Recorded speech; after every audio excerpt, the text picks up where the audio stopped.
उत्तराखंड के हरे भरे पहाड़ों के बीच जहां जिंदगियां अक्सर प्रकृति की गोद में मुस्कुराती हैं, वहीं मंगलवार की एक शाम ऐसी आई जिसने पूरे बोगटा गांव को आंसुओं में डुबो दिया। पिथौरागढ़ थल मोटर मार्ग मुवानी से बोगटा गांव जा रही एक मैक्स जिसमें 14 सवारियां, कुछ त्योहार की खुशियों में, कुछ रोजमर्रा की जिंदगी में लौटते मुसाफिर।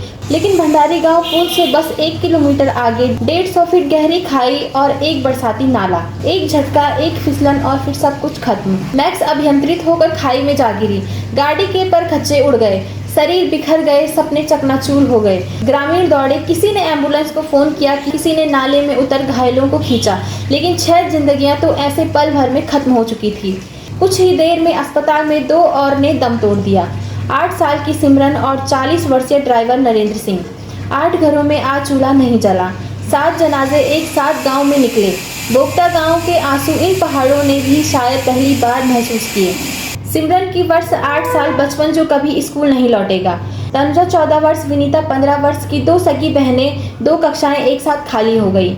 नरेंद्र सिंह वर्ष 40, चालक जिनका स्टीयरिंग अचानक लॉक हो गया। राजन सिंह उम्र 60 साल, होशियार सिंह उम्र 65, शांति देवी उम्र 50, माँ, पत्नी, बेटी, अब सिर्फ एक तस्वीर। दीक्षा उम्र 26 जो हरेला पर्व पर मायके आई थी पर अब कभी ससुराल नहीं लौटेगी। घायलों की हालत भी गंभीर है। पूजा, विनीता, योगेश, श्याम, दीवान और सुमित। हर सांस के साथ एक जिंदगी और एक मौत की जंग जारी है। प्रधानमंत्री नरेंद्र मोदी ने जताया गहरा दुख। पिथौरागढ़ में सड़क दुर्घटना से हुई जनहानि से अत्यंत दुखी हूँ। घायलों के शीघ्र स्वस्थ होने की कामना करता हूँ। परिजनों को 2 लाख रुपए और घायलों को 50,000 रुपए की मदद की घोषणा। मुख्यमंत्री पुष्कर सिंह धामी ने भी दो संवेदना और राज्य सरकार ने अतिरिक्त 2 लाख की सहायता मृतकों के परिजनों और 50,000 घायलों को देने का ऐलान किया।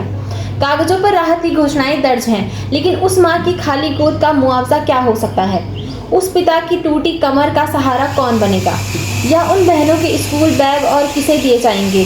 जिलाधिकारी विनोद गोस्वामी ने घटना की मजिस्ट्रेट जांच के आदेश दिए हैं।